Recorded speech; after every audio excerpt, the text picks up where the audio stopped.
So we do have 5 committee members present. I don't know who iPhone is. If that's a committee member, speak up. I know that Matt Amundsen is still planning to join us. The iPhone is me, Jennifer Cole. I am stuck in traffic, so I'm not in front of my computer quite yet. Thanks, Jen. And I see Matt.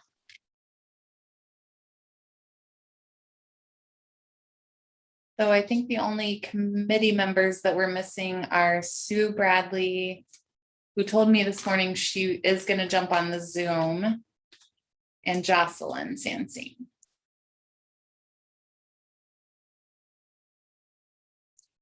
Print out of the agenda. I don't have one, but if it's up here, I can. You got it? Okay. Yeah. I could go get the one off the list and move it to that. Okay, we'll call the meeting to order. We do have a quorum, correct? And you did take attendance, so we'll move on to the approval of minutes from the Community Campus Committee meeting minutes from February 10th, 2020. And I will move approval. I'll second that. It's from what I remember from 2 years ago. But Well, you know, the minutes were good, and it really just refreshed what we've now been through. So, well, we have a motion and a second. Is there any further discussion, any changes, corrections? Hearing none, all in favor of accepting the February 10th, 2020 minutes, please signify by saying aye. Aye. Opposed? Minutes are accepted. Now we'll move on to the Community Campus Committee minutes for May 17th, 2022. And motion to approve, or I'll motion to approve. I'll second. Okay, we have a motion and a second. Any comments, questions, edits, changes? Hearing none, all in favor, please signify by saying aye. Aye. Aye. Opposed? The minutes are accepted for May 17, 2022. Agenda item number 1, Commission on Aging memorandum regarding the proposed design for a multi-generational community center. Okay, I'll just pull this up on the screen. And Tammy, are you available to go over this?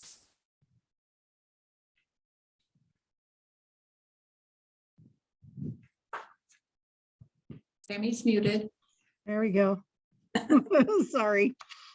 Certainly I can go over the letter. This letter was drafted by the Commission on Aging, really just as a reminder to some of the things that we talked about 2 years ago.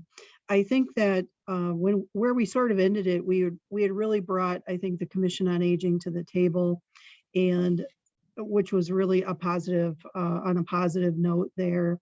And so they just kind of sat down and wanted to pen some of their thoughts as a group to kind of help sort of kick off this planning process again, and really reiterate the desire that they had to have a dedicated space in any kind of a large campus community building that we might construct.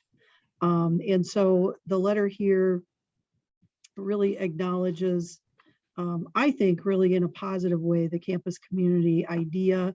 I think if you recall, it wasn't always regarded in a positive light, especially when we first started. And so they've talked about several concerns here that would also, take into account safety concerns, parking access for those seniors that might have mobility or cognitive challenges, or they might feel overwhelmed in crowded places. A lot of our seniors do have anxiety issues. Parking was also an issue here that they addressed. Parking that had good visibility, removed from trip hazards, which we do have trip hazards currently out in our parking lot. Sheltered entrances, adequate room for traffic flow, all of those things they felt were quite important for our seniors. One of the things they put on here was adequate soundproofing for dedicated and flexible use spaces. We kind of fight with that now in our building. So that's really where that comes from, is making sure that there's not a lot of noise that could cause a lot of distraction during programming, especially if we were in a larger facility. Other things they talked about here too, kind of pandemic related, was having adequate ventilation and measures to keep airflow separate to ensure that our vulnerable folks were not quite as at risk as they would be mixed in with a larger group of people. And also, you know, there are, I think everyone in the group now kind of recognizes there would be some nice opportunities for some intergenerational back and forth programming, but not wanting, again, children mixed in with seniors, and also taking into consideration that the senior center really values and has worked very hard to become state and nationally accredited. And so we're hoping any future building configuration would take all of that into consideration. And of course, our dining site services and socialization and the current funding that comes with that from the county is all very important to us as well. And I think there's a second letter here that is actually from the county addressing the need for a commercial kitchen. And I think I really want to iterate to this committee that I think the Commission on Aging is very committed to working with everyone and hopefully having a good desired outcome for everyone involved in the process here.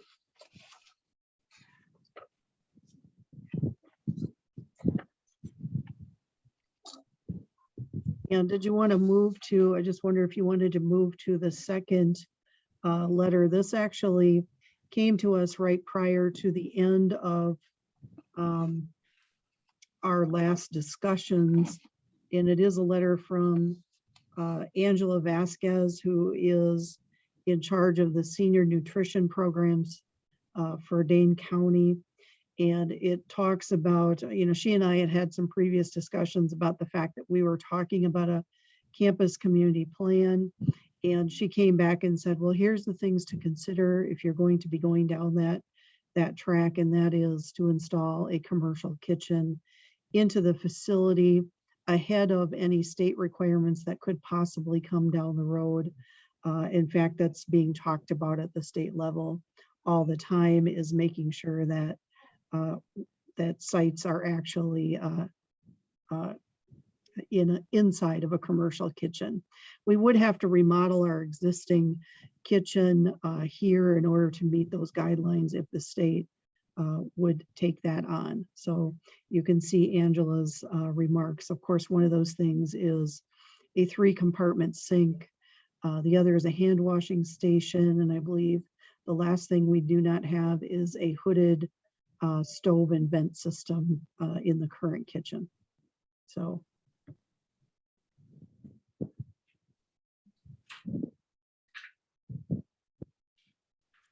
Sorry. So that takes care of items 1 and 2. Okay, we're to numbers.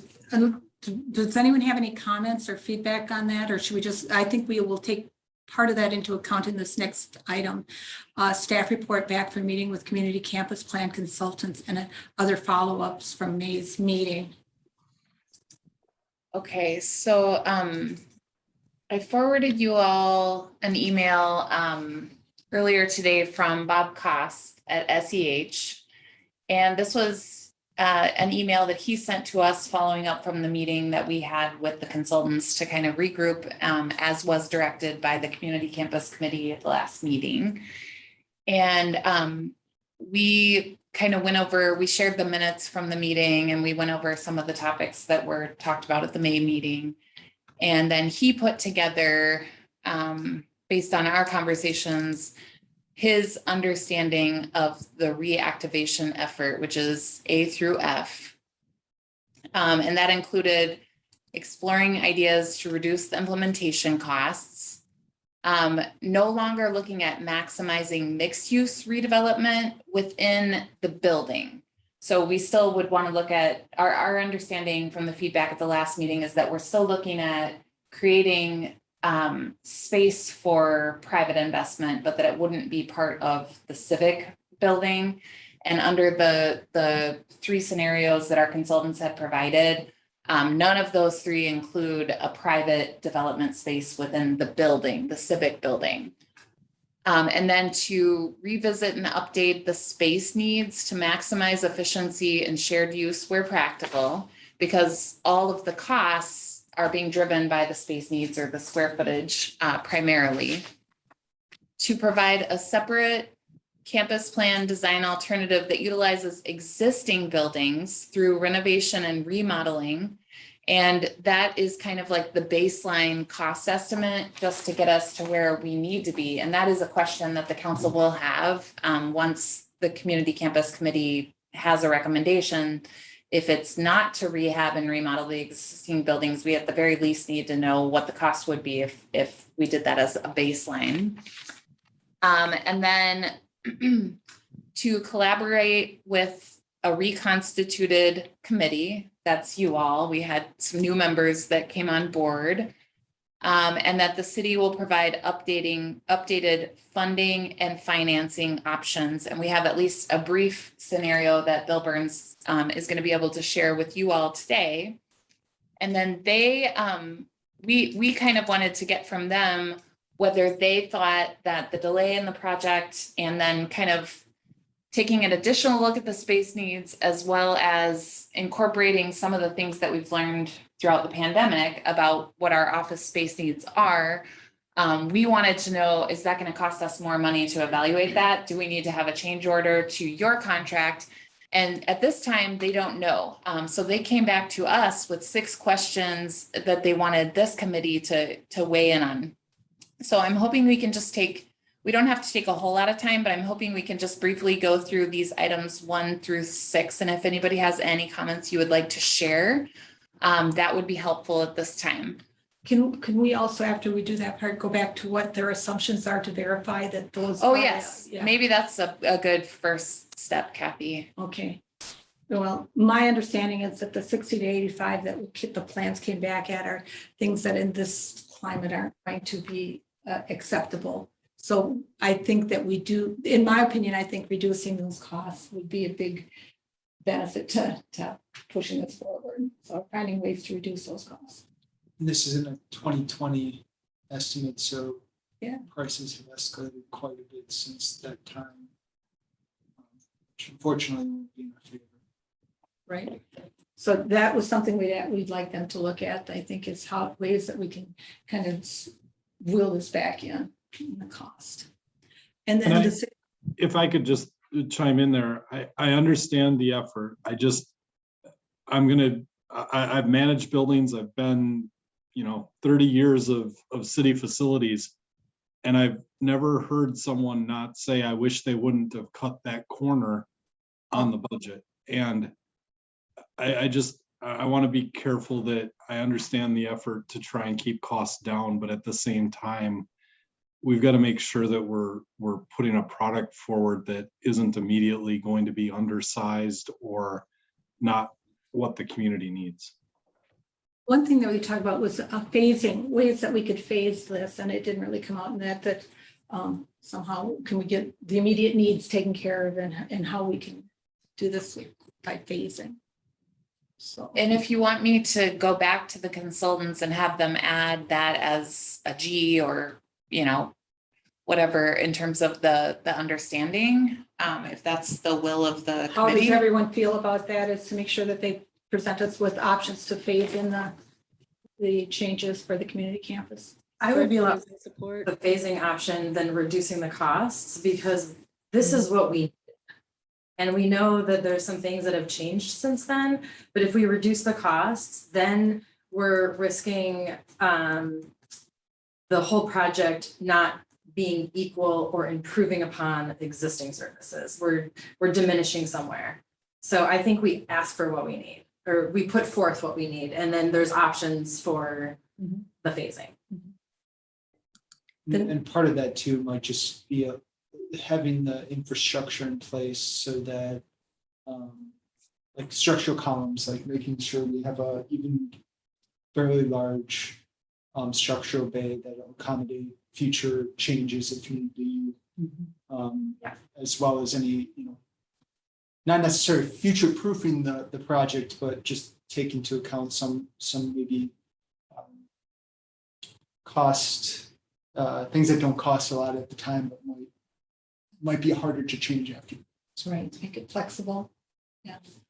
And then I think the needs are, we do have to address all the needs, like you said. Needs are good, but we want to make sure that we're not doing a lot of wasted, with a lot of the lofty wishes or something. And I don't think we see a lot of that in here, but we gotta make sure we're addressing the needs, in my opinion.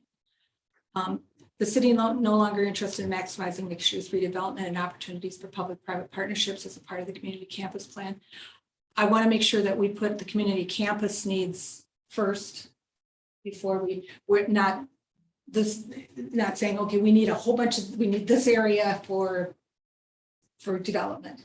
But I think we need to, our plans need to come first in this, what our needs are. Gretchen has her hand raised. Gretchen. Sorry, I was just in support of the phasing in option. I think it would be great to offer that, and also just to see what they come back with in terms of how they would prioritize what projects would need to be first. And it might offer flexibility for not closing all of our services at once. So yeah, that was it. Thank you. I'm curious as to item B, why we're no longer interested. Well, I think there's a host of issues with that. I mean, I think having a mixed use component of the building conceptually makes sense, but I worry that if we're trying to design for a potential development partner, that may lengthen our timeline. It may cause us to make changes in the buildings that we may regret down the road. I think our first priority must be the public facing side of the building and what we need. And if that mixed use partnership has to happen across the street at some land that we free up because we've consolidated services, maybe that's a better long-term option for us to take a look at, rather than trying to we'll have so many different competing interests trying to find space in one building. Also, now that there's less need after the pandemic, people are working remote more, and there's less need for more office spaces and things, so that kind of weighs into this too. Anyone have any other comments on? Bill has his hand raised. Can I just jump in real quick? Bill Burns, Finance Director. I just wanted to add that if we're financing a project with tax exempt debt, which has been our assumption that would be the main financing tool, there are a lot of restrictions on private activity use for tax exempt financing. You're very limited in that. So that it's just an added layer of complication, and that may drive up our financing costs if we're trying to include private components within a publicly financed building. Thanks. Gretchen? I was also thinking we might lose support from the community if it looks like certain people or businesses would profit off of something that the community has to pay for. It might just cause confusion. Anyone else? C, revisit and update project space needs to maximize efficiencies and shared use where practical.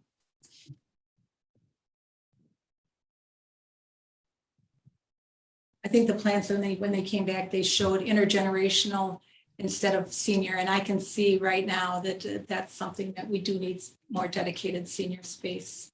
Tammy, do you want to weigh in on this one a little more? Yeah, I would totally agree with that. Actually, the Commission on Aging had their meeting last night out at Waunakee, and we had a tour of their facility. It's actually a senior center and community center built in the same building. If you haven't had a chance to look at that, I think it takes the discussion that we're having to a new level, because when you're on site and have the ability to actually see that shared component in action, it makes a lot of sense. So Waunakee has a designated senior center some designated space and some shared space that makes a lot of sense within that building. But they're still keeping their social unit together. If that makes sense, a senior center really is a social unit of people. And it's that key of having people who are at a like place in life together that really enhances the comfort level of our seniors. So if you haven't gone to that center, I would really recommend that that you take the opportunity to go out there, because it really gives you the idea of that separate and shared space component. Thanks, Tammy. That was a good tour. I hope we can do a few more different spots too. That'd be good. Matt Amundson? I'll second the Waunakee Village Center as being a great facility for anyone to visit to kind of get an idea of what could be possible.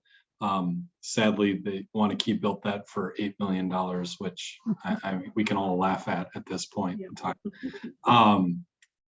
The comment I was going to make is there was some discussion about office space and that people are working from home.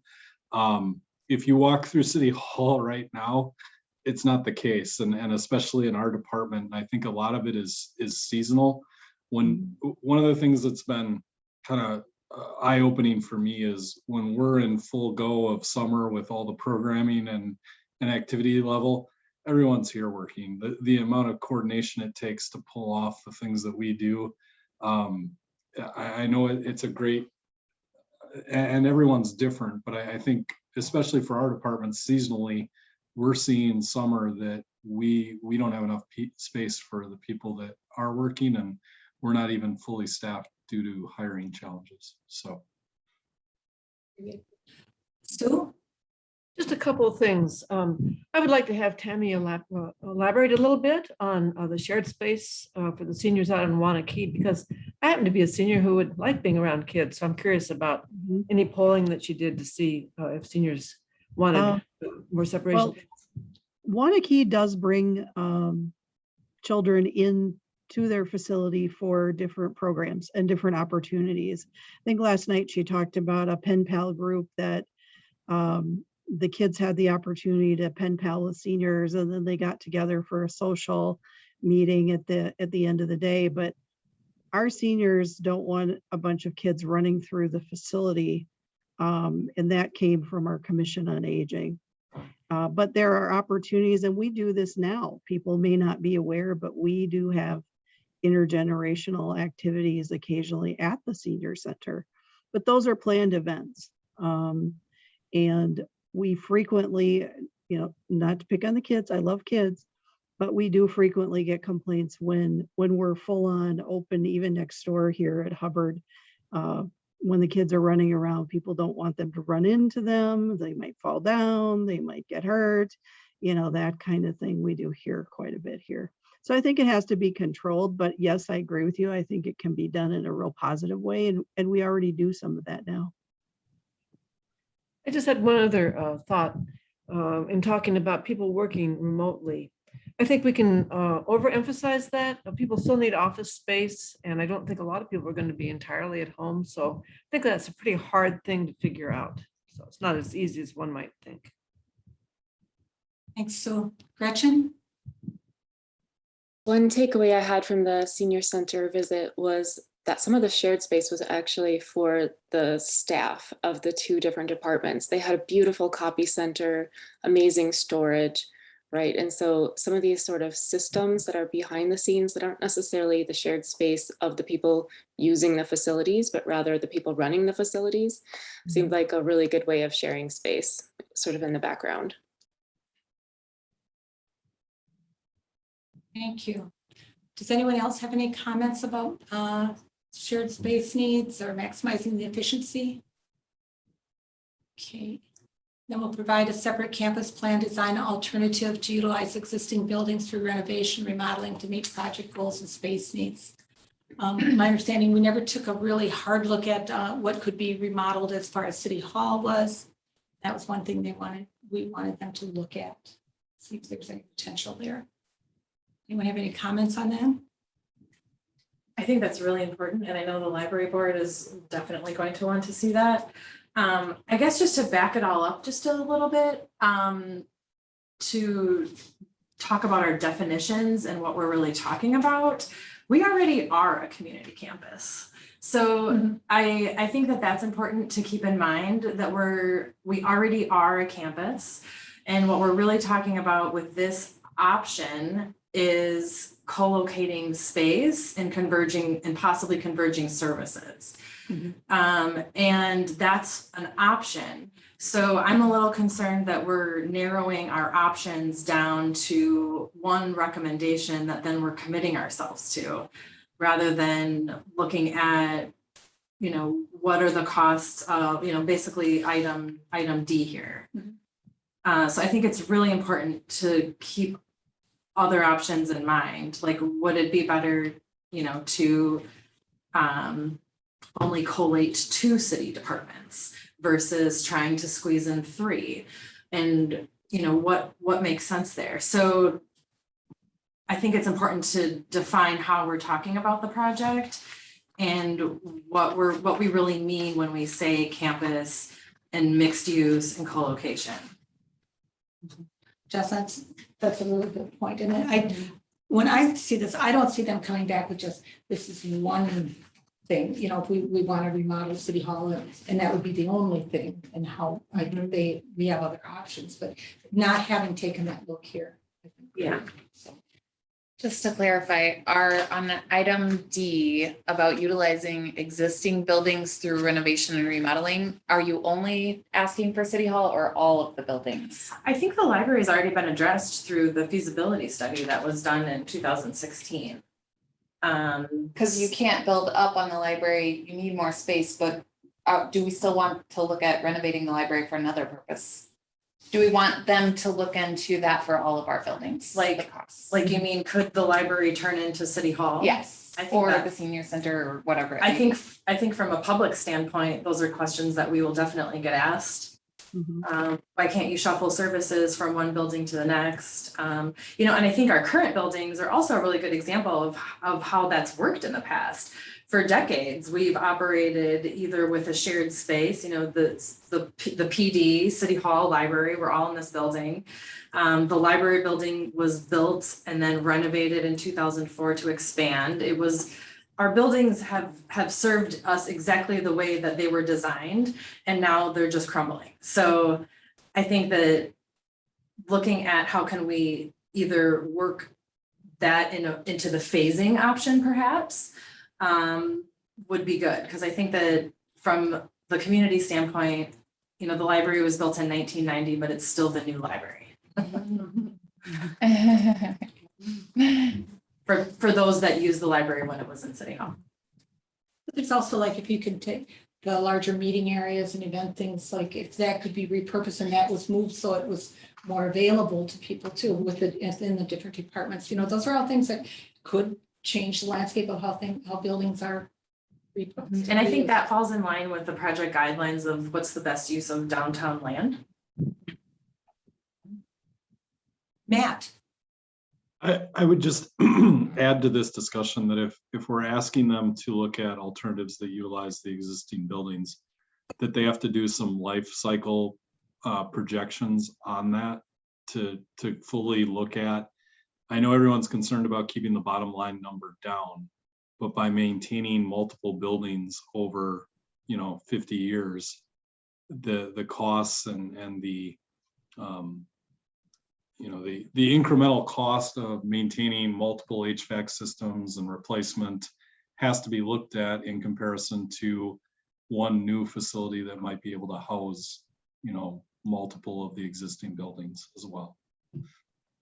And the council has already made the commitment to make the buildings very energy efficient. So Yep. we've made that, and that's going to be a cost in any of this remodel or building. So Yeah. That so far is the main action that the council has taken since they approved the original contract, was to unanimously, I think, support the sustainability goals. So. Does anyone else have any other comments on this particular item? Okay, collaborate with the reconstituted mix of previous and new members, project committee. I don't think they have a choice, no. City to provide updated funding and financing options. Do we have to wait until we find out if what they're going to be asking, if they need additional funds? Is that what we want to do first, or we have to plan it, don't we, before we have to? Yeah, this, Or that's Bill's I think we can topic. at least address this with Bill, like Yeah. on a very summary level estimate. Just- And if you want to do that now, we could skip ahead, or we can go through the questions and then turn it over to Bill. It's up to you guys. Bill, do you have a preference? I don't prepare to address it now, but whatever you'd prefer. Let's save the best, then we'll save you for a little bit here. Okay, and then you want to go through the questions, Abby? Yes, so I think that these questions, they were using these to try to decide whether or not they needed to expand the scope of their work product. So for starters, they wanted to know if the city is providing an updated set of project goals to guide the design of the community campus concept.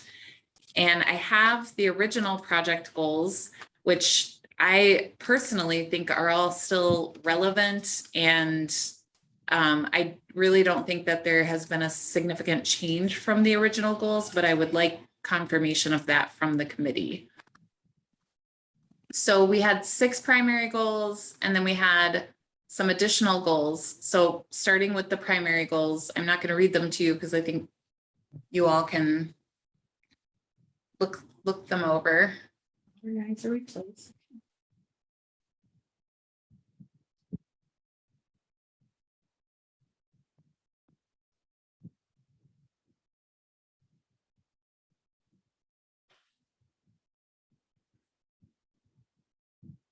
guess on item 4, we might want to say, but not within the municipal structures necessarily, or something like that.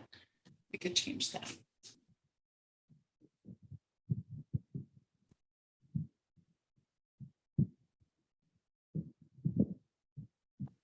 When you say concepts for buildings, are we talking about the municipal buildings? Yes, Okay. we can clarify that.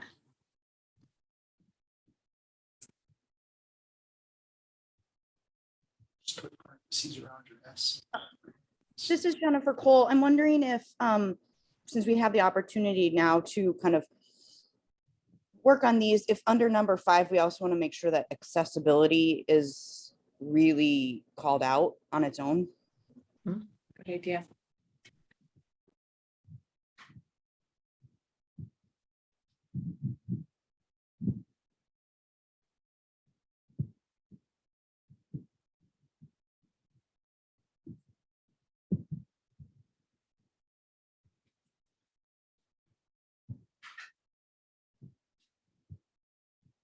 Does number 6 sound solid to you for what you're looking?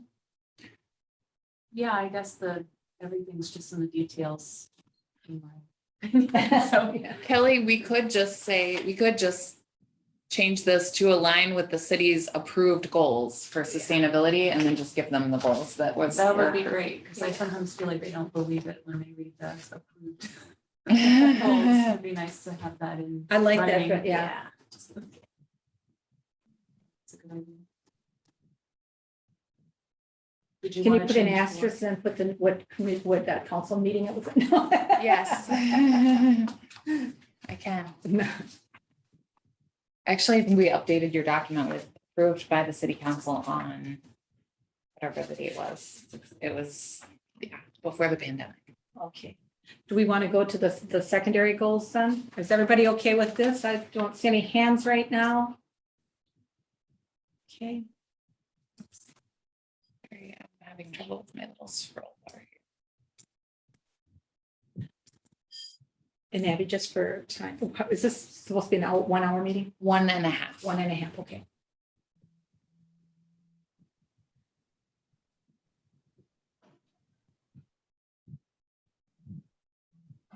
It looks like Matt Amundson wrote the first one. No, it is.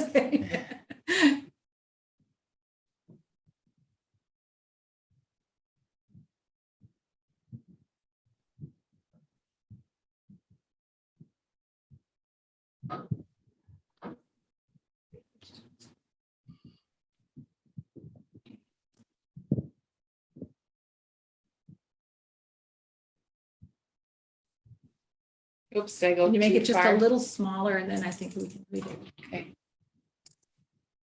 Okay, there.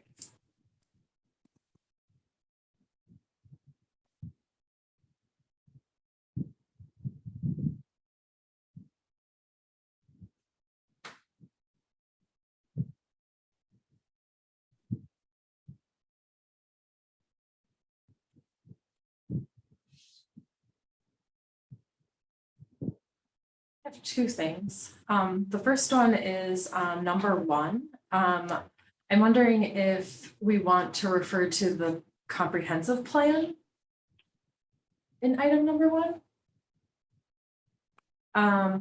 That's a question. And we also don't mention equity anywhere. So I don't know if that is something that we want to call out separately or something that we want to look at how can we bake into some of these goals. Equity Or is such a broad term, like, what do you, like, how do you put that in a? well, I was hoping that we would have some direction from the strategic plan that would go really nicely with that. So I don't know, that's just basically a question.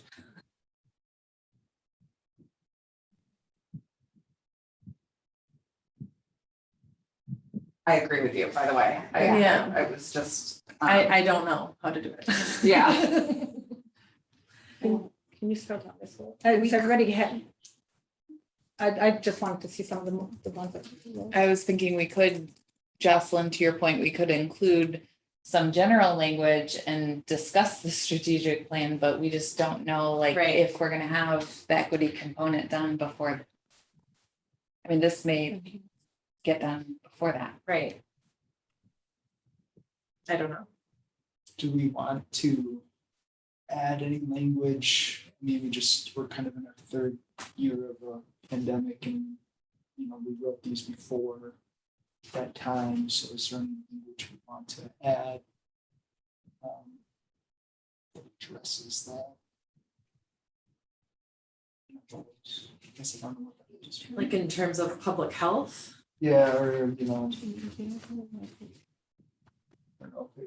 we want to go as far as like providing enough air changes. It's just tough, right? How far do you go? But Right. all that also costs a lot of money, or, if you're giving people 8 square feet at a desk, that's also a cost to the project, so. I mean, I think one thing that was in Tammy's letter was having the separate entrances, which I don't know that we really necessarily thought about that for the senior center before this. I mean, so that would go towards a broader goal, but without getting into specifics, I don't know that we could really add anything without just saying we acknowledge this new environment and Yeah. looked for ways to. I think when we did our tour last night at Waunakee, that was one of the things that the director there talked about, was the fact that, the building was going to be designed to be quite large, and how far people with mobility issues were going to have to walk just to get to the senior center. So that was one of the things that they insisted upon, was having those designated entrances. And then also people with memory issues, cognitive issues, when they come into a large building where there's a lot of activity going on, it's really difficult for older people to navigate through that. So having those direct entrances and exits into their building, was something they really fought for. And another aspect too that she talked about, that's applicable to our program, is having the ability for volunteers to drive up and pick up the meals for Meals on Wheels, and having easy access for the volunteers to do that. When we talk about equitable things, certainly, for seniors, memory and cognitive things that would be addressed through building design would be an important aspect. for our older community. One thing with entrances is anytime you add an entrance, then you're adding another point of security, and multiple entrances in public buildings are not how things are being designed anymore, especially with active shooters. So that's just something to keep in mind. And maybe it looks like there's a main entrance or vestibule and then separate entrances or something like that off of that. But anytime you have an entrance, that's a point of security, so.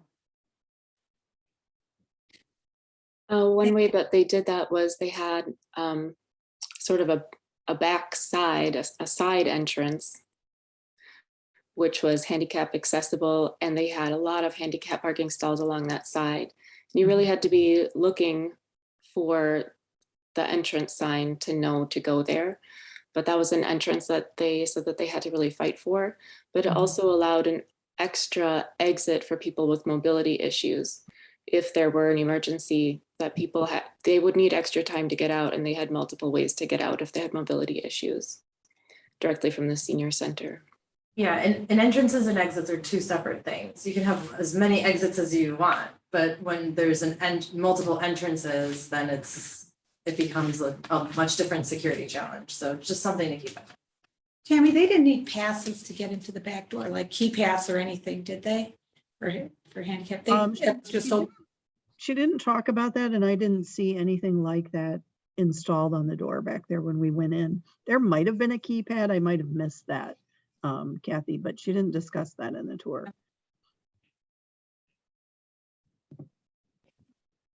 But you're right, there are alternatives to getting into those doors, right? There would be swipe cards, keypads. I mean, there would be some options, I think. It's like all the volunteers that come to deliver the meals or pick up people. They, you know, the way that's set up, you have the main entrance. It would be really inefficient for them to have to come through the main entrance and then go back to the kitchen area to pick up. It would be very. Or it's only open at certain times. Yep. She said that they had really regretted not putting a drive-through so that the volunteers could just drive up to the window, get their bag of meals, and then go out and deliver it. Right.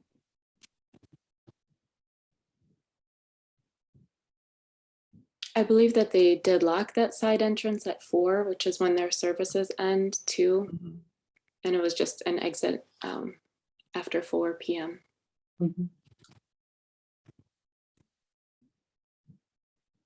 Okay, I have a question number 10. It just doesn't, I just don't remember what this was about. It just seems so vague.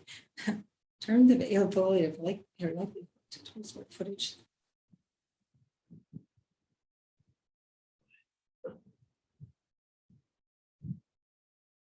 Is that driven by cost? I wonder if that, I mean, yeah, that is pretty broad. They've definitely drilled down a lot more than number 10, even in the 3 concepts that we have now. But I wonder if it was more, were we thinking more about what building footprints might occupy land that the city was no longer going to be using for its municipal buildings? Total square footage that can be accommodated in the design. It just doesn't say enough to tell me. Yeah, because you need a lot more than just That's what building architects footprints like. and square footages.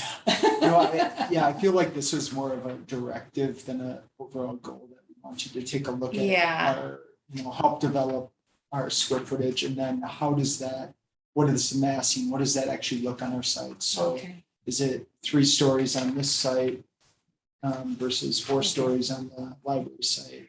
And that's how I read it. Footprint then versus low square footage. Yeah. Okay. I think if we wanted to, we could probably take this out because I just PDF'd the goals from the RFP, but we have a lot more detail in the RFP of what we wanted them to provide in terms of. Yeah, it's more scope than Yeah. overall goal. I mean, I don't think it hurts to have it there. I don't know how much revision of this we're gonna do, and if we start doing a lot of revisions and stuff, I don't think it hurts. It's just that it just doesn't tell me a lot. That's. Yeah. I was wondering if we needed to add something about each of the different the goals of each of the different organizations that would be using it, for example, the senior center and library, maybe Parks and Rec, if we needed to add, you know, the goals and directives of their committees or their founding goals, something like that, their missions. Their missions? Missions. Like, for example, in the senior center, it's important to them that they remain certified, right? But we don't see any goal like that in here. And overall, it's difficult for me to understand how the different spaces will be allotted their space overall in this whole thing. So how are these things prioritized?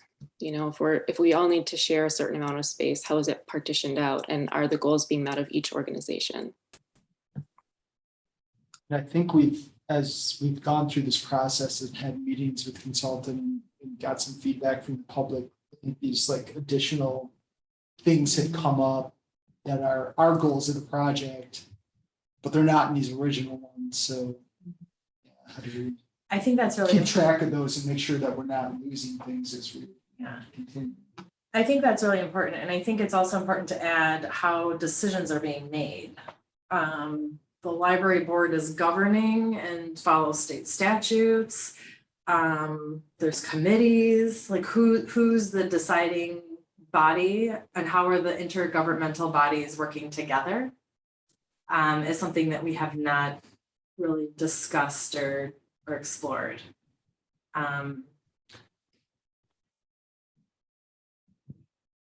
You know, along with possibly our funding structures.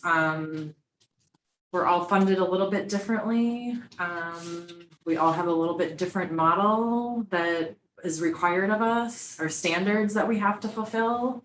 And I think that I don't know if that needs to be in this portion, but I think overall in the project, that's something that we definitely need to look at. That is something, yeah, that wasn't that one of the questions that we look at, like with the phasing and funding sources? Where did I see that? Was it in our minutes, I think? Yeah, it was in the minutes. One of the things that the committee had asked us to look into was how much debt the city could incur on a new building while our debt service levels remain flat. I hope I said that correctly, You Bill. sound like Bill. No. Yeah, so like as the police station, the municipal operations center, and the fire station, as those debt service payments are fully repaid, then that leaves flexibility in And the. that doesn't affect all, the different funding sources that the library would have to on, or other people too, so that there's a lot of different moving pieces. Yeah, because the library's different funding is related to operations, correct? It's complex. Okay. So there's 3 different intergovernmental revenues that fund the library. One is Middleton taxpayers, the second is Dane County, and then the third is adjacent counties to Dane County. And there's formulas for each of those things. So if we look to increase our square footage and we triple the size of the collection, that impacts our Dane County formulas, which we have to remain tax exempt in order to receive the Dane County money. And in order to be tax exempt, the council has to approve the minimum allocation, which would surely increase. I So see. Okay. it's all connected. So yeah. Sue, you've had your hand up for a while. I just was thinking, listening to all this, it's very easy for us to become incredibly complex. And I sense the need for that. But I think in this writing up, we might want to have some other way of putting in the details for each of these entities rather than put it all in one document here. Yeah, meaning like needing the goals or something. Yeah, I just think we can get really. Because their goals could change too. We can't copy in a mission statement because parks, may decide, after they get their study back, it might change a little too. So we don't need to be updating ours all the time. Yeah, that's a good point.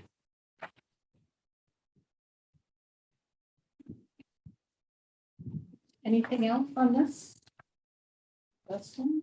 I guess, the only thing I'm still kind of wondering, or I don't know where we landed on this. So last time we talked about having some type of community center as part of this, but that wasn't part of the original RFP, I don't believe. Yeah, I And think so it how does was, that play into this whole, is, you know, if we need to get it in, I think we should get it in now, but how do we do that if that in fact is, you know, part of our purview?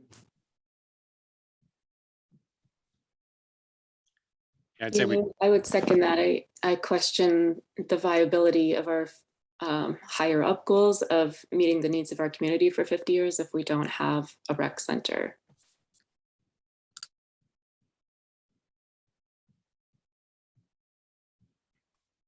Because if we're adding this new fourth department, I think, you know, our consultants are certainly gonna ask for more money to study that, which I feel is fair. Oh, absolutely. But and we did briefly talk about the community center in the original RFP under identifying space needs. okay. My 2 years ago memories and as good as what I thought it was. Well, and that's the only time it's mentioned in the RFP.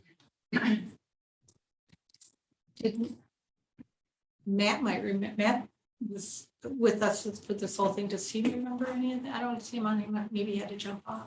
Most of the the concepts that they brought forward had square footage for community center space. All three of the proposed options. So I know that they took that into account.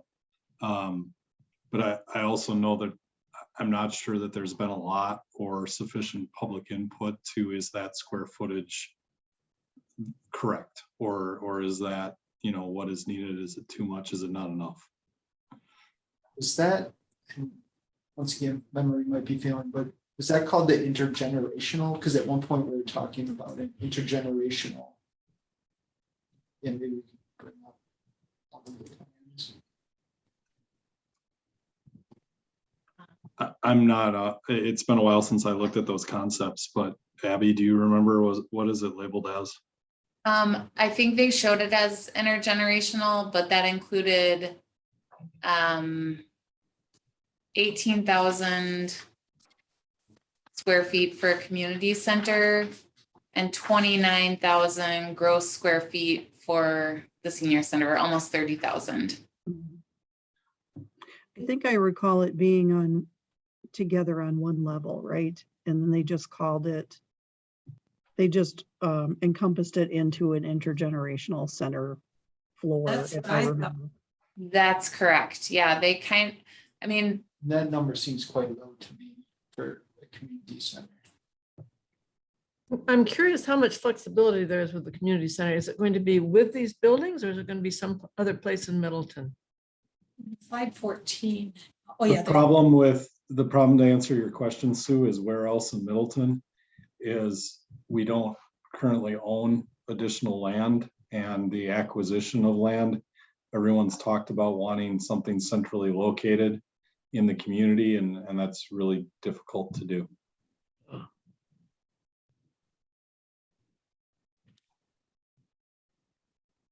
And I think it would make sense for it to be part of this plan, just looking at, you know, city adjacencies and shared amenities and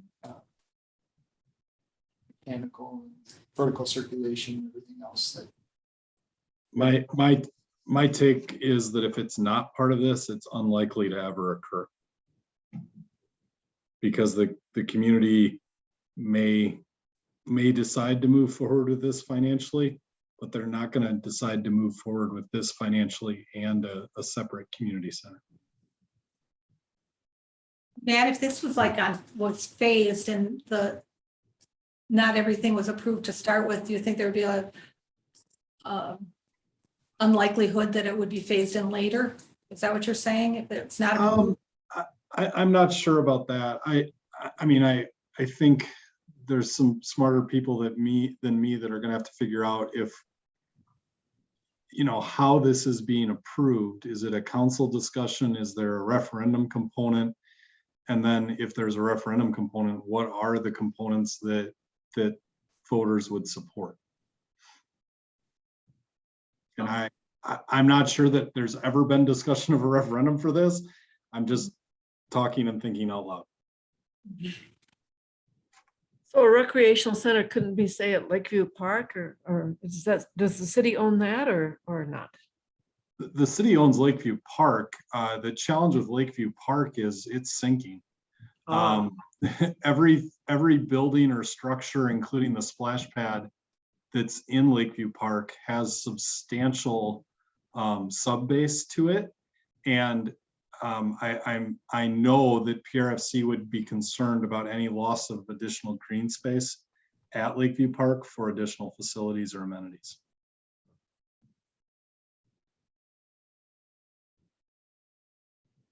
And so I guess if we're do go forward with adding this as part of the overall scope, I think you would need, I don't know if it's part of this plan with these consultants or some other study to understand what the needs are of the rec department and any other, entities that would kind of run this space, right? Because you need somebody to, it's a new space, so who's gonna, run the programming in it, to get those so we can accurately give a square footage to the consultants and the city to. Well, a lot of that is size and scope, because I think everyone's aware we run a lot of programming now, and that kind of happens all over the place. We don't have a centralized home. We're very reliant on the school district for indoor space, and it gets, it gets tougher and tougher for the school district to accommodate, and we're limited in class offerings because of availability of space. So, having a central home for the programs we do run would be amazing. And then the ability to expand those offerings based on more consistent and available space. Like an example I've used is adult volleyball league. We have a lot of people that would like to play earlier in the evening, but because of athletic teams and other uses in the schools, we can't run an adult volleyball league until late at night. And that takes out some interested parties in playing because of childcare and other factors of not wanting to play that late in the evening. Just one example of many. Anyone who's tried to register for any of our recreation programs, I think 95% of our programs for summer filled the first day of registration this year. So we know that there's ability to add classes, but it becomes two things. It's a facility and a staffing concern. So just to add on, so Matt, most of these spaces that you're talking about would be large unencumbered spaces from any structure at like you mentioned, volleyball courts or basketball courts or indoor track or something large, right? I mean, some might. It's also some might require classrooms. smaller spaces, but some might require these larger spaces. Absolutely. The structural component of that is more difficult, more costly, or deeper beams to span that amount. But the interior finishes are sometimes less expensive because you don't have as many walls, right? You don't have as many partitions. So, looking at that, sometimes you see these larger spaces on the top of buildings because they're not holding up the rest of the structure too. If it is part of a larger structure, but getting back to a previous comment, does it make sense for everything to be in one building? A lot of times these are also just single-story buildings. Is that what we want to promote in downtown? One of the questions that came up last night was at the Waunakee Community Center. They had a large weight room fitness area, and how how would that affect like Harbor Prison Club, and how that affects the actual businesses and what their opinions are on stuff like that. And I wonder about that too, but we do want to provide for the citizens. So. I mean, I could imagine that if there was some strength training that would be right next to the senior center, that there might be some seniors that might want to take a class there if it was provided, or youth flexibility. I guess. But they, that was it did generate income too. People had to And Walking I track. can't answer your question specifically, Kathy. What I can say is, I think a lot of the users are very different in those Yes. fitness Yeah. facilities. That's A lot of the community center space that have fitness, it's parents that drop their children off for a class that are able to maybe go and work out while their child's at a class in the community center. I mean, you're a lot of young people are going to choose your anytime fitness or your 24/7 fitness because of the availability of being able to work out there. But I get the concern, and I'm sure that we would hear, some concerns, but I think a lot of those facilities, the user kind of forms their own niche when it comes to fitness. enough users to go around. Gretchen? Yeah, a couple of things from the visit last night. The total square footage was 45,000 square feet, just for reference. And how they had one of their wood floor rooms, like a studio room, worked out perfectly as a shared space because the seniors used it for workout classes during the day until 4. When their sessions end, their whole facility stops at 4. And then the rec program was able to use that studio all evening for dance, yoga, Pilates, all of these types of classes. So, and that was just a studio room, but it worked out perfectly in a shared space that it was used all day. They also had meeting rooms that were used earlier in the morning, and by one facility, actually, I think by City Hall, and again, it was used all day. And then with the workout space, they had like courts. It was a double high, so it went from the basement through the first floor, and then around the top of that was a walking track. And what we know about aging, healthy aging, including our mental aging, is that if you just walk every day for 20 minutes, that's the best way to keep your mental health, your strength, your spirits up. So having this indoor space to walk where there was no ice, no tripping hazard, it's well lit. This was really, I think, critical for the seniors to feel like they could remain healthy. And just outside of that, next to the senior center was a place where there was, workout machines. And there's also a kids care center. So if a parent wanted to work out, their kid could just be in the care center for a bit. And again, if the kid was in a class, then the parent could be working out. So it seemed like it really worked. And I feel like Middleton does lack that kind of functionality. Raising children here, I have never been able to get my kids into a rec class, and we lose opportunities to have like community connections by not being able to engage with other people outside of our own neighborhood. So, personally, I think these kinds of things would be really great for bringing more community members together and giving people a great way to like age in place and reach out intergenerationally. Mhm. One of the comments that she made last night that I think we all thought was quite interesting was maybe the parents are bringing their child into the recreation class, and then they go, wow, there's a senior center there, and my mom and dad want to move here, or they already live here, and maybe I can go over and access some of those services for them. So that's where that intergenerational, I think, benefit really comes in. The walking track, as you said, it's fabulous for older adults. I would love to have a walking track. We don't know if that's going to be possible, but it would certainly be on the wish list. Back a little bit to what you said, Kathy, about the competition aspect. They did say that the city of Waunakee ran into the same thing, but in the end, they decided to go ahead with it anyway, kind of with the idea that the area was big enough to support whatever services they were going to offer versus what the private sector was offering. And I think that came up with their commercial kitchen because they had a local caterer who was upset that they were putting a commercial kitchen into their facility. But in the end, it really became a non-issue in that area. I think she said is rented all the time for weddings and meals and different programs. They really just made it work between the senior center and the recreation center. Their offices, if I recall, were located not very far from each other, and they did a lot of communicating back and forth and really with those open door policies, they just make it work there. And being able to cordon off large spaces and rooms was another benefit. I think they had 2 large spaces that they had large sliding walls across. So it really worked. And as you said, Gretchen, a lot of the senior center programs are done at 4, or here they go to 4:30. We may occasionally do an evening program.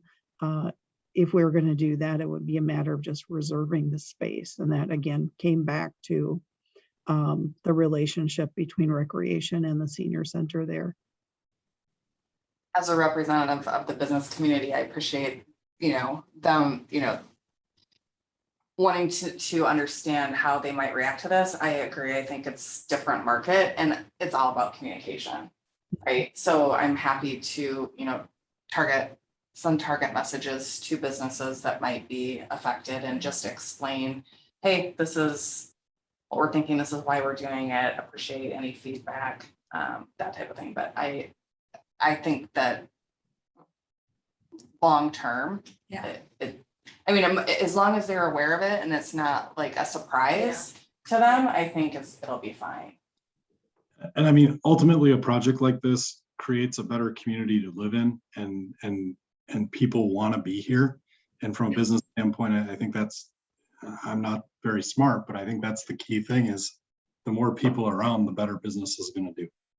Absolutely. And I mean, those business owners have kids, that they would probably appreciate having access to do something while their kids are in More rec programs, more everything, yeah. I want to make sure we do leave enough time here for Bill to give us our finances here. What else we got going?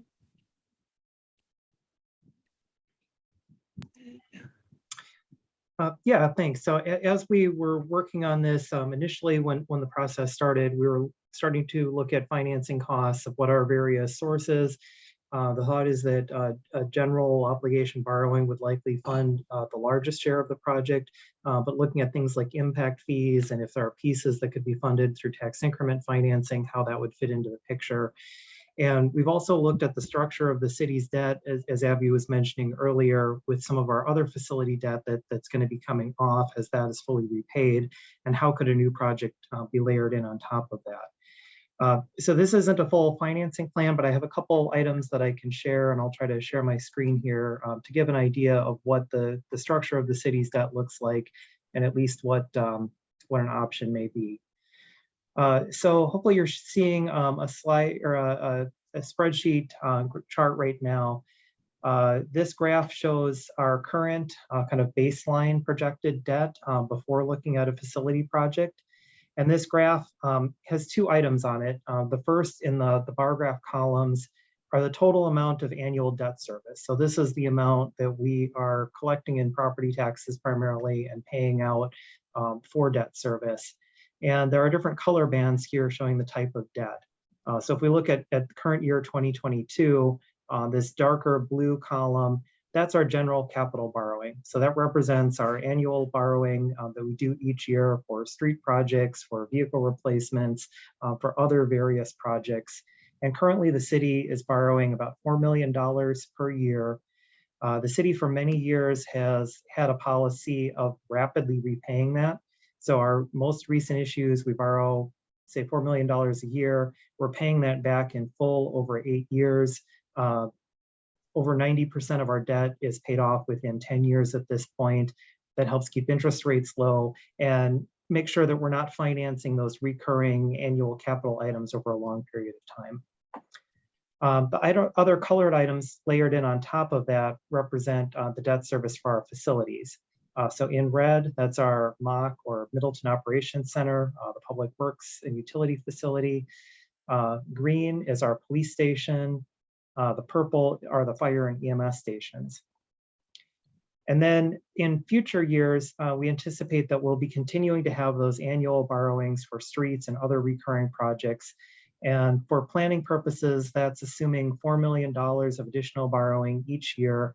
And that's layered in as this kind of lighter blue or tealish color layered in on top of that. So if we look at the next few years going from our current to 2027, we'd be expecting our debt service to step up somewhat each year. And then after 2027, we start to drop off some of those facilities. So after 2027, the fire and EMS stations are fully repaid. We see that debt service bar going down. 2 years later, after 2029, the police department debt would be fully repaid. So in 2030, that piece comes off. And then finally, the Middleton Operations Center, that would be fully repaid in 2032. And then we get down to the last couple of years in the projection here showing just that capital debt being outstanding. The other piece of this graph is the red line. The red line represents the portion of the city's tax rate for debt service. So when we collect property taxes, most of that goes towards annual operations. And then we have a piece of that, about 25 to 30%, that goes towards debt service. And that tax rate for just the debt piece has been going up about 2 to 3% per year. And we're projecting that that would continue to go up at that 2 to 3% per year until 2027. And at that time, that would peak. And then without any additional facility debt, just kind of our regular ongoing capital debt, we would start to see that decline as that other facility debt is repaid. So just looking at the tax rate, we'd be peaking under this projection at about $1.65 per thousand. And then as that other debt's paid off, that would be projected to go down to about $1 per thousand. So that drop off in both the levy and the tax rate represents that capacity that we have, that if the city chooses that we could take on additional debt for a facility or for other projects and try to keep a constant tax rate. Then I'm going to stop sharing this version and go over to a projection. And this is just one scenario, and there's a lot of assumptions built in here, but just to give an idea of what additional facility debt could look like. So this updated slide starts with those same assumptions for the existing debt and the future planned capital debt. And what this does is layer in the orange color additional borrowing for a additional facility, for a community campus or civic campus facility or facilities. And this scenario looked at how could we layer that in. So in the early years, we'd have smaller payments. Those would grow over time as other debt is paid off, and trying to target how could we keep that debt service mill rate constant at that about $1.65 or $1.70 per thousand. We'll run through a few of the assumptions here. And again, this is just one scenario, one snapshot in time. But we started by looking at the low scenario, so about a $60 million in the 2020 cost. And in the information from the consultants at that time, they were anticipating $75 million as the 2025 cost. Given where construction prices are going, we obviously need to look at that again, and that may not be sufficient, but that's about $75 million for a project. This makes the assumption that 25% of that cost would be covered outside of borrowing. So that could be impact fees if we were to establish an impact fee for the library. That could be TIF financing if the TIF district downtown could pay for some of the improvements. And I think parking specifically is an item that was discussed, or if there's other fundraising or grants or other pieces that could come in. So we'd be looking at financing or borrowing 75% of that cost. This is based on interest rates as of the beginning of June. As we know, interest rates are moving up. So that's obviously something we'll have to look at and look at different scenarios. And then this looked at if we do a project around 2025 or 2026, that we would do a short-term financing, probably capitalize interest for a couple of years, trying to keep those costs low in the early years until there's additional capacity. And then refinancing that short term, or what's called as a bond anticipation note, probably around 2029 or 2030, and then doing a long-term financing over 20 years, which would be the maximum term that the city could go out for a facility. And then we'd see those larger payments coming in at that time. It also makes some assumptions that we'd continue to see growth in property values in the city. And the other big assumption there is that we're anticipating that the city's large tax increment financing district, TIF district number 3, which includes the downtown area, as well as a lot of the newer business park areas, that's required to close in 2030. And when that closes, we'll have a significant amount of tax value that's in that TIF district that will come on to the the city's general non-tax base. That would impact us for 2032. And that's part of why we can see these larger increases in debt service in 2032 and beyond, because we're anticipating that there could be $650 million of value coming out of that TIF district closure. That's additional tax base, and the more tax base that's available, that helps keep interest rates lower. So there's a lot of assumptions built in here. I guess I just wanted to point out that we have started looking at those scenarios. We do have our debt service structured to accommodate a future facility. And I think as we continue through the planning process, we would want to work with an independent financial advisor, a firm like Ellers that specializes in this and that can really give us updates on where they're seeing the market, give us other ideas for how we would structure the debt, and help us and build out these scenarios so that if we have several different options at different price points, we could project out what kind of impact that would have and how that ties into the rest of the city's budget. Be happy to answer any questions or if there's any initial comments or feedback. And yeah, obviously there's a lot that would change. So I mean, it would not play out exactly as this scenario, but I think this is the kind of concept that we're working under, that we would try to work within our existing structure and our other tools so that whatever the facility is, that we would try to minimize the tax impact when that's built.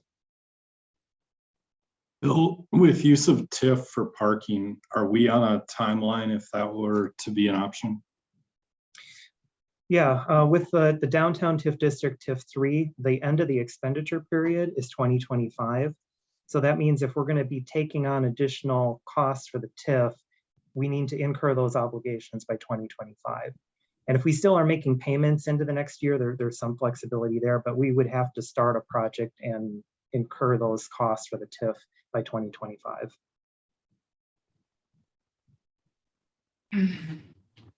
Bill,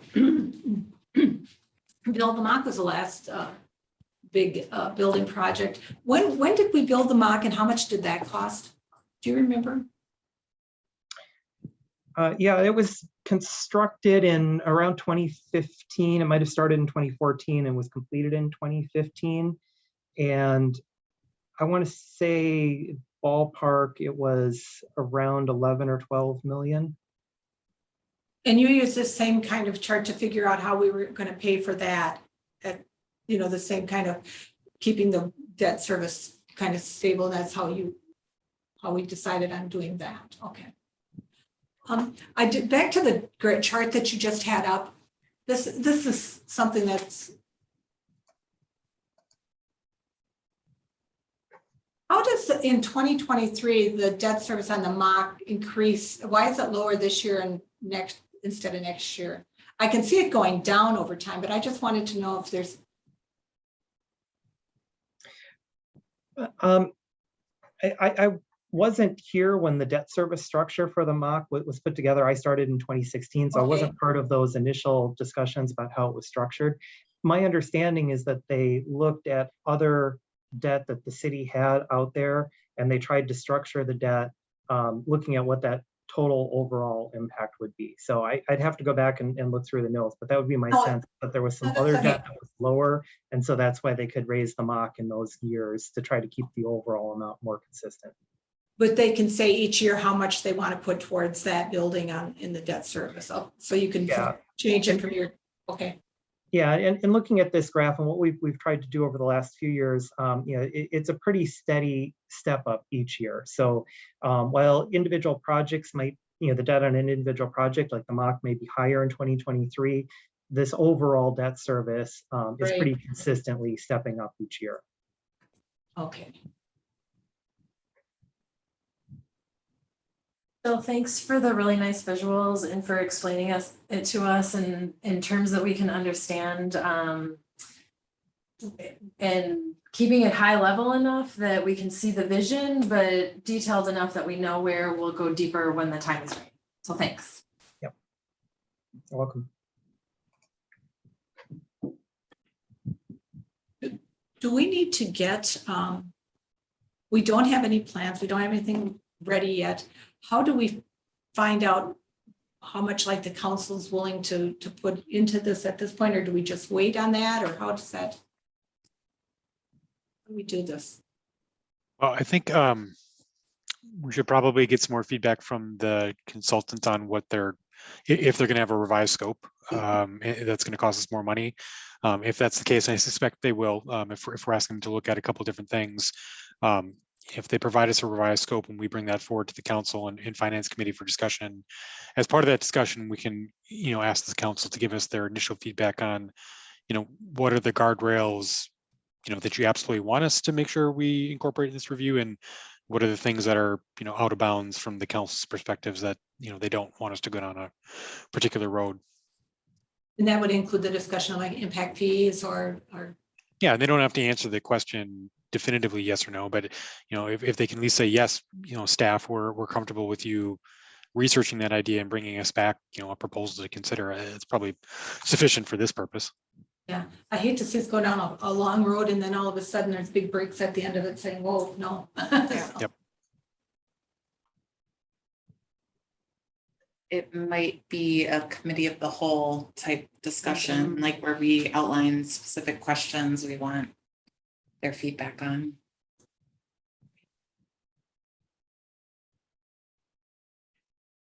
Any other? So basically, do we feel that we've provided enough information to go back to the consultants so that they can then? There actually were some additional questions that we didn't get to, but I don't know, Kathy, I guess I'll leave it to your discretion if you think we have time. I think we do. Okay.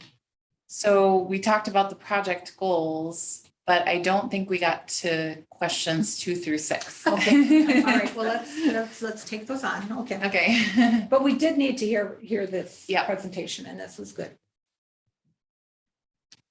Okay, you can take that, Abby. So the second question they had asked is there an interest or need from the consultant team to assist in providing more extensive community engagement than what remains in their current scope? And I think that this is based off of our recommendation to do the enhanced engagement, which we've kind of talked about. Well, we've done quite a bit of community engagement through the strategic plan. Is there an opportunity to shorten that?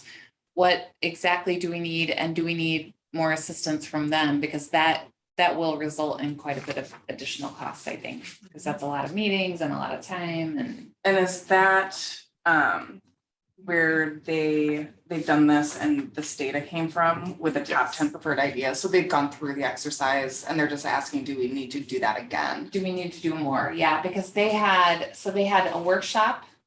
They had the all our ideas survey where you picked, the best of 2 options. They've done some engagement with the council in a meeting, but this is now, it's a couple of years outdated now at this point. And what more do they need? What more are we asking from them? I don't know if it's community engagement, but do we need to have more input from like a senior center for a more detailed study for what their space needs are? Because we've never really had that. And I don't know, Tammy, what your Commission on Aging, do they think that would be helpful or? Yes, they do. They have talked about that in the past. And I think at one point prior to COVID, they talked about having a space needs done just for the senior center. And at that time, Mike suggested that just be done through the project itself instead of hiring from the outside. And that just is simply where we left it at that point. But at this point, do you think it would be reviewed to have that study done?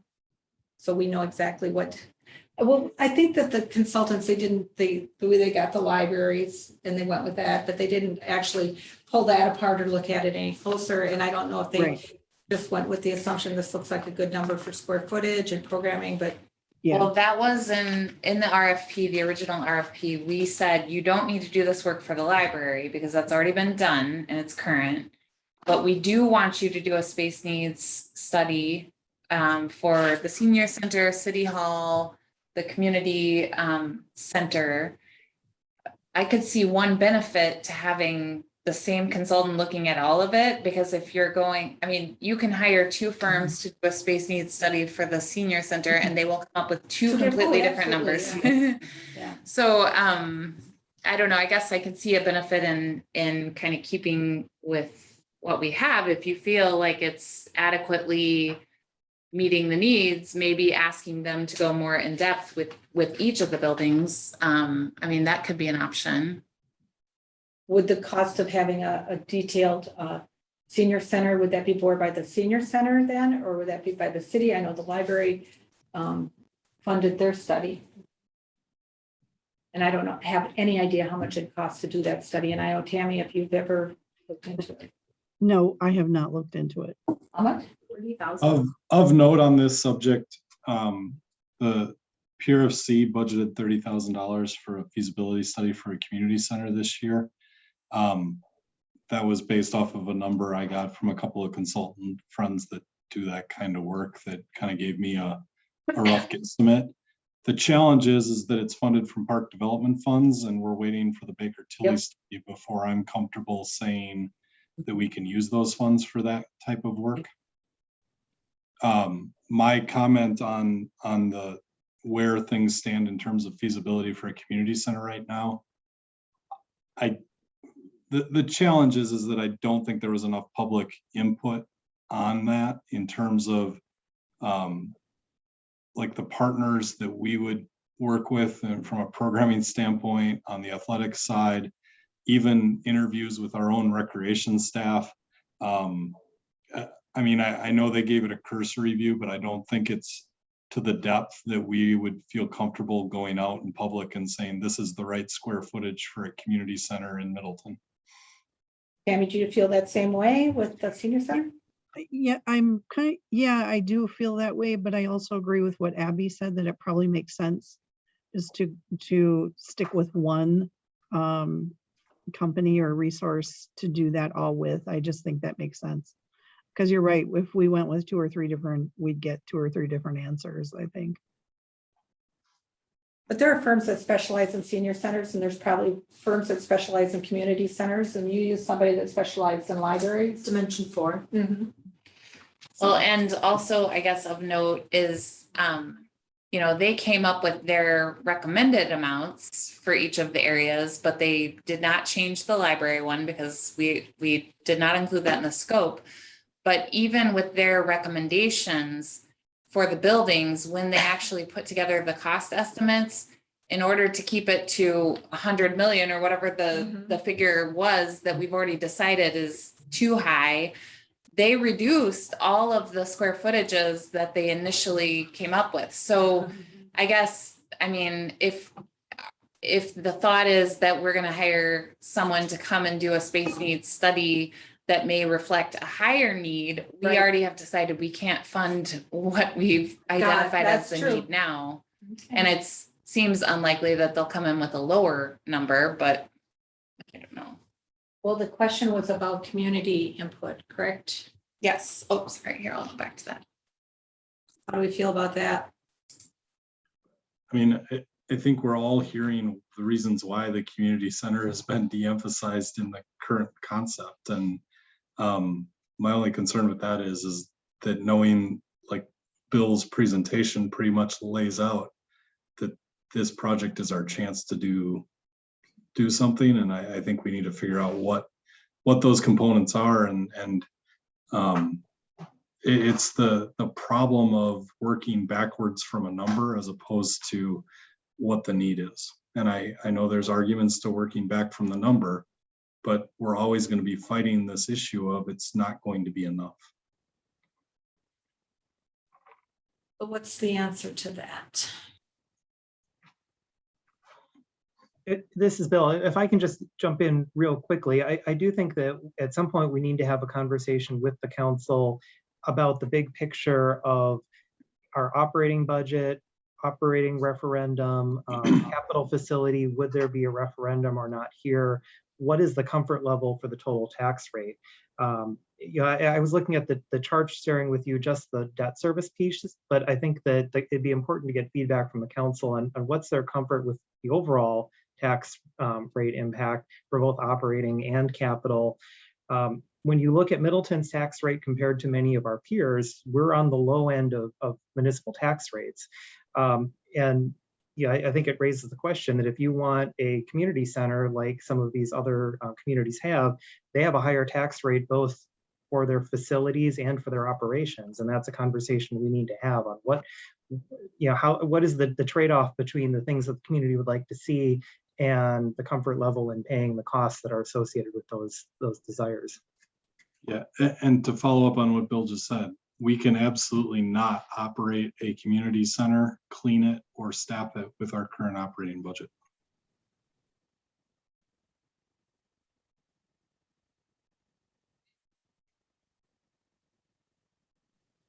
So do you think we would have any way to give answers to the consultants before we talked to have that conversation, Bill, or do you think that that's and when do you think we could have that conversation? Or Big Brian? We'll start some of that conversation on July 19th, but I hate to have the consultants just sit and wait until then. I'd like them to, at least continue some of the work, because I think to answer question number 6, in an ideal world, it'd be nice for us to have this study completed before the end of the year so that we can go to the council after the budget's been completed for 2023 and say, okay, here's what we got for study. What's your direction, so that we can figure out the path forward for getting, funding mechanism set up, design, construction, all that stuff planned out, because this is a multi-year process. So the sooner we can get the council in a place where they feel comfortable giving us direction on a go no go basis, all the better. So I think for me that the answer number 6 is by the end of the year, and then we kind of work backwards from that. And I'm on board with that too. I think that this is that's 6 months yet. Justin, does that seem doable? Yeah, I think we need to get them the answers that we need. Yeah. It seems probably doable. I mean, how far were we down the road with them? Isn't that about 6 months? Is it more? Meetings. I think it was a little bit more, but we spent like 86% of our budget. Yeah. These answers to these questions determine how much additional funding they need to do the planning. Yeah. That's right. Yep. And that would be part of the conversation on the 19th also, correct, Brian? Additional funding? Well, I mean, the conversation on the 19th would be more about Bill's kind of more global conversation about where we're at from a financial standpoint as it relates to some of the other topics that we have in the queue, like the referendum and staffing. So I don't know that that's directly related to this, but we'll have a better sense of that picture, in the coming weeks. And I think it's fine to just put the end of the year, and then, this is questions they asked, right? So they'll have opportunity to, check with their staffing and availability, because I'm sure that's obviously changed too for them over the last 2 years. They had to pull people off of this project, hopefully find something else for them to work on. Yep. So comments if that's feasible. So we could give them that answer, but I don't know about 5. We wouldn't have that answer yet. Okay. Unknown at this time. That doesn't give them any help. Have we gone back and looked at what they outlined back, it looks like maybe in September of 2019 as the needs for each department? And like have the departments looked at those and said, yep, those are still our needs, or we have now learned that we have additional needs? Like, is there some legwork that we could do in the background and then provide to them? And I apologize because I think I had one meeting before the pandemic hit. So I'm trying to get caught up, but it looks like they had the space needs, and then they had, each department had some specific needs that they wanted met. Have those been looked at again? No, but that would be a good next step to take the community center, it's PRFC, have them provide feedback, have the Commission on Aging look at the square footages more carefully and the breakdown. So who does the city hall? Probably maybe the City Hall Building Committee. Isn't there a building committee? Yes, It's there is. 3 people. Correct. Yeah. Brian, myself and the mayor, I think. That would work. We've never met in. So Maybe you meet for 2 hours, walk around City Hall with your clipboard and your square footages and look at the needs. It might be helpful to get some staff input on that Yeah, too. exactly. Somebody For that's sure. day to day. Yeah, and Brian has staff meetings. Yeah, Right. I know. Could I throw out a suggestion of rather than studying something we know is wrong, trying to find something that's right to take a look Yeah. at? What do you got? I don't know. I mean, but there's got to be city halls out there that are happy with their space. Okay. Yeah, that's a fair point. Abby, a few of the examples that I sent you and Adam were included city halls.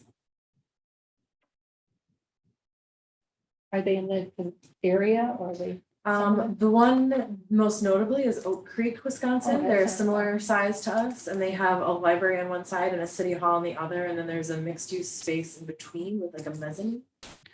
I don't think it got added yet into Adam's memo. Let me look here.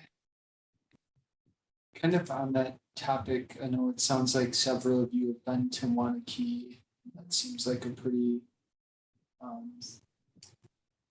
good place to start. I didn't know if it would make sense to try to set up something as a group to go to some of these places. That was just the community center and the senior center wasn't the library, Yeah, but they do it in the library too. And I'm just wondering if we could, we're setting up these meetings, if we could maybe schedule a half a day or something and go to the local ones.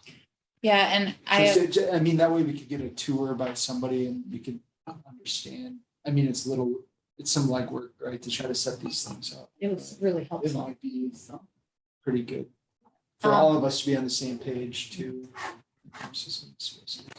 another idea that we were talking about is, so Brian's intern Adam put together some recent municipal building project examples.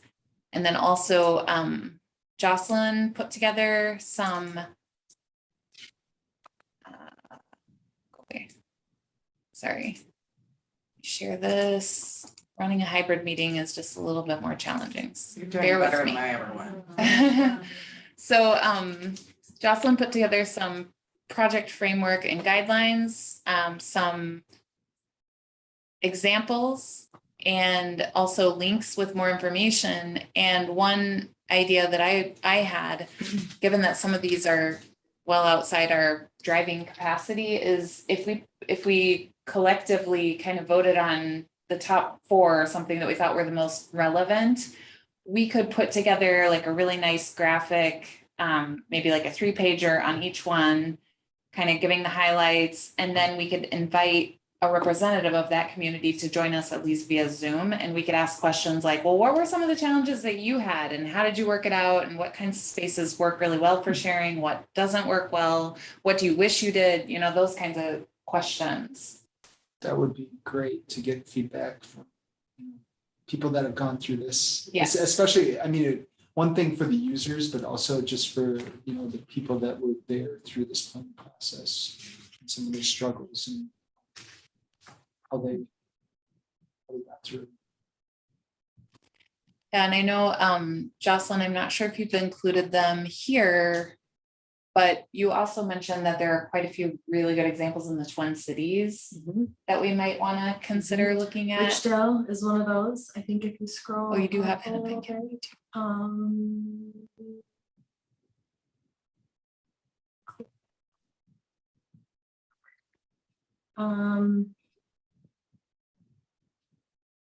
That one may have not made it. I think I took that one out. Oh no, it is Hennepin County. Yeah. Yeah, that, and I have a couple other notes up above, just from like the library land perspective. There are very few projects in cities our size like this. Most co-located services, like we have the whole list of all of the SCLS libraries that are in our system. They all have they all share space with either a senior center or most of them a city hall, but they're all a population of less than 3,000 people. And then once we get into the larger urban areas, then we start to see things co-located, like there's a senior center and a library in Chicago, that's a branch. There's a health clinic and a public library in Philadelphia, but it's all part of a larger system. And so the strategy there is to co-locate services in the branch and neighborhood libraries based on the region, that neighborhood or region's need. And so there's very few examples of this mid-sized city, our size, like right around 25 to 30,000, that co-locates within the same building. Oak Creek was one of the ones that was the most similar to what we're talking about. I included Hillsboro, Oregon in there because they had a really great example of how they had what we were saying that we're trying to do, and they just expanded and now each has their own separate entity. And my cousin happens to run the senior center. So that I think is a really interesting perspective because they came from where we want to go. So I think that would be interesting. Yeah. To talk to them. Reverse course. Mostly the size of their population growing. And then like Hennepin County, the Ridgedale is a really great example. Like they actually have the district courts, the DMV, like you can go to the same building and go to the library, get a permit, a marriage license, and a driver's license. But they're also part of a county system, and their library there is the headquartered library. So, but they've been operating that way since the 90s. So they might have some really great perspectives on that. South Burlington, Vermont,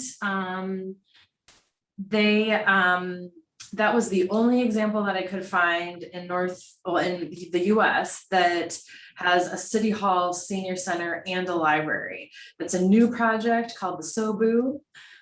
They just opened or are set to open soon, but it's also very small. Their senior center is like less than 12,000 square feet. There's also other public libraries in Burlington proper in the city of Fletcher. So we're in a unique situation. Typically you don't add a branch library until you get to like right around 70 to 90,000 population, mostly because there just isn't the tax base to support a duplication of services.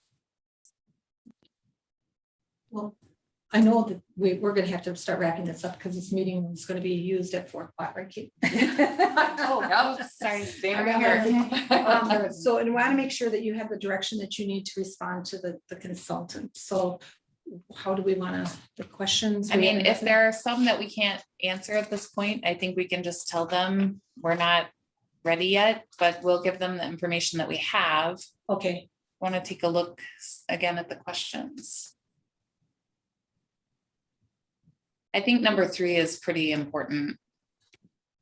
Yeah, I mean, I think the only question is if we're ready to consolidate the concepts into one, in addition to a new alternative of a examination of existing buildings. I don't know that we've parceled through A, B, and C enough to say, take these parts from each and put them into one. That we might be too soon to do that. And I don't know that matters at the moment. We're more interested in, do we have all the pieces in the building that we need? And we're still trying to answer that question. And the three concepts might not be the direction, consolidating what we have isn't even the route they want to take yet. So more extensive conditions assessment. They were going to do that, right? See if they can remodel City Hall or do something. Yeah, I think that they could probably take the square footage of the building and extrapolate based on the year and say, it's probably gonna cost you this dollar amount to remodel, but it's gonna be a really high level estimate. Yeah. And so they're wondering, getting more toward what Matt was asking for earlier, I think, where he was asking about a life cycle cost analysis. Those kinds of things, or like looking specifically at the boilers and the equipment and, oh, these walls would need to come down to make the space more flexible. So digging down deeper to get a more Yeah. realistic estimate. Yeah. Matt, did you have a comment? I'm gonna say something that's probably unpopular, and Okay. you can yell at me for saying. Then we can mute okay, you. fine. No. Just know that you're being recorded, Matt. I know I'm being recorded. Our fire station, police station, and municipal operations center are the Taj Mahal for communities in this state. They're pointed to, referenced, visited, toured. And here we're talking about facilities for our residents to utilize, and everyone's worried about nickel and diming things. And I'm fortunate that I've had athletic coaches in my life that it's go big or go home. And I know that that's not popular right now, but I think if we don't think big, somebody's gonna look back 50 years from now and go, what were those people doing? I completely agree. I think we have a one chance to like get this right for the next 50 to 80 plus years. And I think we just need to ask for what people want and what we know we need and will be functional. Okay. So now it's making sure that we have those items, what we need and how to make it functional. And so that the consultants can then put it into a plan, concept and price, right? Yeah. One thing, but Matt, you How do we mentioned the know? Taj Mahal, and you're right, they're very, very wonderful buildings and stuff. But is there a point in which we have a very nice facility that doesn't take it over the top? And that's just where I mean, it has to serve the needs that we have, so. I agree 100%, Kathy, but so we're already talking about questioning whether the consultant's facility analysis was enough, but then we gave them direction to work backwards from a number that cut the square footages down. So I can tell you that their analysis is not enough because we forced them to cut the square footage down. Yeah, well, we're in a pickle, so, yeah. And this is Jennifer Cole, and I would just also flag as part of this conversation is that we also want to make sure that we are going to have enough longevity out of that, and that may cost more to make sure that we have space to grow into and or is able to be remodeled as needed as future generations even identify use of space needs. So Absolutely. that's not going to be inexpensive. So We'll definitely have to make the case for this for sure. So, okay, Abby, you got enough answers to the questions? I think so. Okay. I'll give them back what I've heard. And when would we want to meet again? We want to meet after the 19th or before that? Today is the third Tuesday of the month. So if we met the third Tuesday of next month, that would actually be on the 19th. But was this gonna be part of the discussion at the council on the 19th? I mean, I don't know that it will specifically be part of the discussion, but Okay, because I think the discussion on the 19th is really what's the general global budget picture for us, and specifically how does that relate to the referendum question that we need to answer sooner than later, in terms of what we're doing with that. But this obviously is kind of the other elephant that's in the room, so I'm sure it'll come up organically as part of that discussion. okay. So let's kind of figure out a time for the next meeting. And well, one other thing was with this building, they're trying to find out what the direction, because of all the heating and the cooling, and it's just how much can you invest in something and just to band-aid it together. And so what do we need to accomplish between now and the next meeting? Like, are there takeaway items?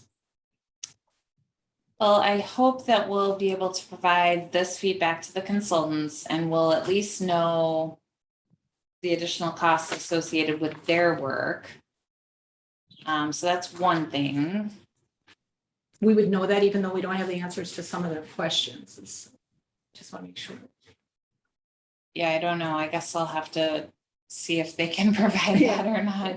Maybe they could give us like, this is the baseline, and then if you also want this, then Yeah, this is the yeah. additional. That's a good way to do it, like the extra community input kind of thing. And yeah. And then we'll also know if our timeline is realistic by getting this done at the end of this year, which I'm not gonna lie, I'm very skeptical because the scope seems to just keep getting bigger and bigger It and goes not like this and it smaller. goes like this. and- Yeah, So I okay. would love to have it done by the end of the year, but Okay. when should we try to target getting something before the committee of the whole? I don't know if this is maybe too far out, but there is a 5th Tuesday in August. It's Tuesday, August 30th. When is the committee of the whole? We don't have one scheduled. I hate scheduling things on Fifth Tuesday. Okay, good But to that's know. just me. I mean, it's almost like It's like a celebration day. It is. Yeah. We don't have to work. Uh, Put together another packet? No, not for nothing.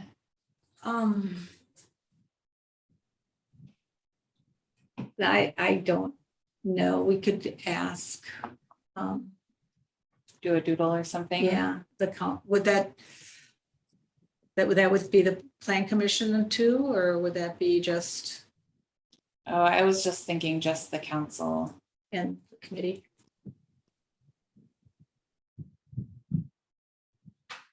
There's also a July 19th event at Oregon, right? Oh, is there Journey- another tour? Yeah, the Journey to Net Zero, How to Begin and Dream Big. Oh, yeah. Kelly sent that around. Yeah, that was just an option, Okay. to look at how, All right. addressing the sustainability goals. Okay, well, we're going to have to close the meeting. Yeah, we down. gotta clear out of here. Yeah, we gotta clear out of here, so. I'll do my best to make sense of what you all told me. I'll include it in the minutes and we'll follow up Okay. with the committee or with the consultants. Okay. And then I did like your idea about maybe some of the department heads just revisiting the Right. previous scope, just Yeah. to add or probably not subtract, but Yeah. see if it. Or maybe you'll be like, man, I nailed it the first time. Maybe. Yeah, nothing's All laid changed. out. Everything in the pandemic was confirmed what I was going through. Okay, can we have a motion to adjourn then, please? I motion to adjourn the meeting. I'll second. All in favor? Aye. Thank you. Thanks, everybody. Thanks, Abby. Thanks for driving. Yeah. It's really hard.